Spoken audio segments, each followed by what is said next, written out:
Regulatory role performed by the central bank. The two-tiered system puts the central bank in control of the commercial banks. Therefore, the government authorities have delegated some of the regulatory responsibilities to the central bank. It is the job of the central bank to ensure that commercial banks are conducting their business in a manner which is considered ethical as well as safe. In order to do so, the central bank has to undertake certain regulatory functions. Deposit insurance. Financial stability is of paramount importance for any economy to be able to prosper. Thus, it is essential that people park their excess funds in banks and that banks are able to lend this money out to businesses which plan to use it productively. This process gets hindered when the average person loses trust in the solvency of the bank. This is where central banks step in. Central banks all over the world guarantee the deposit held by commercial banks up to a certain amount.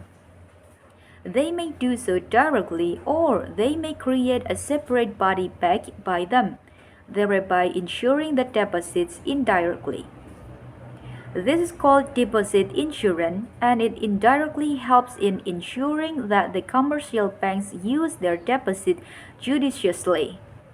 Since the central bank is guaranteeing the deposits, the central bank keeps a keen eye on the utilization of the proceeds in order to minimize their own liability. Granting charter to new banks.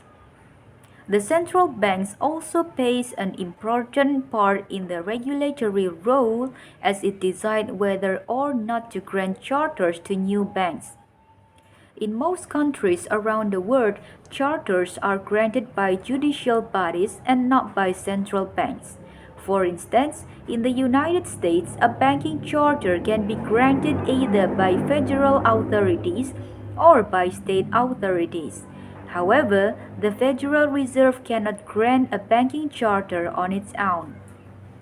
The central banks do play an important role in advising the judicial bodies while such charters are being granted. Therefore, indirectly central banks can have an influence over the number of new banks entering the market. This puts them in a position to ensure healthy competition that is beneficial to the consumers but not detrimental to the banks themselves. Reserve requirements. The most important regulatory power that a central bank has is that can modify the reserve requirements. Reserve is the percentage of deposits that any commercial bank has to maintain with the central bank. Thus, if this percentage is increased, commercial banks have to deposit a larger portion of their money with the central bank and have a smaller percentage to lend out to the market. Hence, a scarcity of funds is created and interest rates begin to rise. On the other hand, if this reserve requirement is relaxed, banks will have more funds to lend and as a result the interest rates will go down given the abundance of funds. Since the central bank sets the reserve requirements, it is in a position to have a significant influence on the operation and profits of member commercial banks. The central bank can simply regulate the behavior of the commercial banks to suit their national interests by modifying the reserve requirement rates. Monitoring risk. It is the duty of central banks to monitor the risk that the commercial banks under their purview are taking. Therefore, central banks have the power to conduct audits at regular intervals. These audits consist of a thorough investigation of the assets, liabilities, and even the treasury operation of any bank. Risk is measured using complex models like value at risk, which have been specifically designed for this purpose.